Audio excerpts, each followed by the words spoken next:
இதெல்லாம் வந்து ஒரு அடிப்படை கட்டமைப்பையே மாற்றணுங்கிறத அவங்க சொல்ற புரட்சி. ஏன்னா அவங்க வன்முறைக்கு கூப்பிடுறாங்க. அதை வருஷம் வன்முறைக்கு சண்டைக்கு வா அப்படின்னு கூப்பிடுறாங்க. அப்ப நீ வன்முறை கலர்ந்த ஒரு ஃபார்மலா இருக்கக்கூடிய புரட்சியை செய்யணும் அப்படின்னா நீ எங்க போய் எதை மாத்துவ? எங்க மாத்தணும்? அதுவே உனக்கு தெரியலையே. இப்ப அரசியலமைப்பு சட்டத்தில் மாற்றம் கொண்டு வரணுங்கிறதான் திமுகவினுடைய இலக்கு. நீங்க கட்டமைப்பே மாத்தணும்னா அரசியலமைப்பு சட்டத்துல முழுக்க முழுக்க மாத்தணும். அது சாத்தியமா? இருக்கக்கூடிய எண்ணிக்கை 39 நாடாளுமன்ற உறுப்பினர்கள், மக்களவை உறுப்பினர்கள் தமிழ்நாட்டுக்கு இருக்குது. நீ கான்ஸ்டிடியூஷன்ல கரெக்ஷன் கொண்டு வரணும். நாடாளுமன்றத்துல எத்தனை வாக்கு உனக்கு வேணும்? எவ்வளவு மெஜாரிட்டி வேணும்?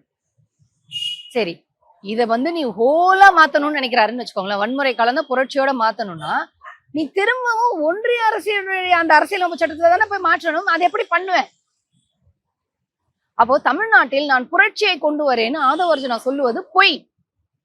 இங்கு மாற்றங்களை கொண்டு வர முடியும், சீர்திருத்த புரட்சியை கொண்டு வர முடியும். அது ஆல்ரெடி திமுக பண்ணிட்டு இருக்கு. நான் திமுகவுக்கும் எனக்கும் தான் நீ போட்டின்னு சொல்றேன்னா, இந்த தளங்களில் இதுவரைக்கும் இந்த சீர்திருத்தத்திற்கு நீ என்ன கழட்டினா புடுங்கினு நாங்க கேட்போமா இல்லையா? சொல்லுங்க.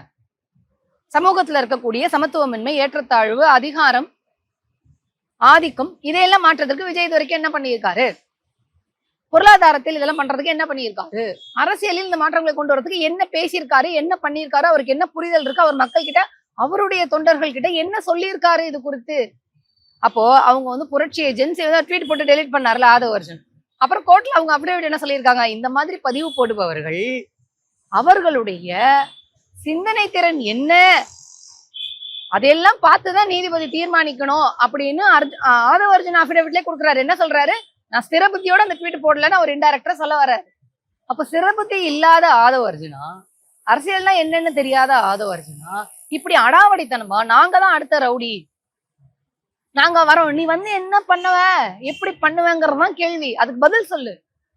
கிளாஸ் டாப்பரோட போட்டி நீ வந்து நிக்க போகுது. அப்ப கிளாஸ்ல இருக்கிறவங்க எல்லாம் சிரிச்சுட்டு, சரி நீ அவரோட போட்டியா நீ நினைக்கிற, நீ யாரு, நீ என்ன பண்ணிருக்க, உனக்கு எதுல ஸ்டஃப் இருக்கு, நீ இது வரைக்கும் என்ன பண்ணிருக்கன்னு கேள்வி கேட்பாங்களா? மாட்டாங்க. அப்படி கேட்டவனதான் கூட இருக்கவங்க எல்லாம் பார்த்து ஐயோ சதி பண்றாங்க, ஐயோ சதி பண்றாங்கன்னு விஜய் குதிக்கிறான். எல்லாம் கேட்ட கேள்விக்கு பதில் சொல்ல தெரியல. எனக்கு நீ அரசியல் வந்திருக்க, ஏதோ புரட்சி பண்ண போறேன்னு வந்திருக்க, நீ என்ன புரட்சி பண்ண சினிமாலங்கிறத பார்த்தோம். 15 கோடி ரூபாய் கேஷா வாங்கிட்டு நீ என்ன புரட்சி பண்ணங்கிறத நாங்க பார்த்தோம். கரூர்ல அப்படி ஒரு துயர சம்பவம் நடந்தோன்னா ஓடி ஒளிஞ்ச பிறகு நீ என்ன பண்ணங்கிறத பார்த்தோம். திரும்ப திரும்ப வந்து இத பேசினா மக்கள் ஏத்துப்பாங்கன்னு நீ நினைக்கிறனா, அப்ப தமிழ்நாட்டு மக்களை நீ எந்த அளவிற்கு புரிதல் குறைவா நினைச்சு வச்சிருக்க நீ அப்படின்னு ஒரு கேள்வி வரும்ல.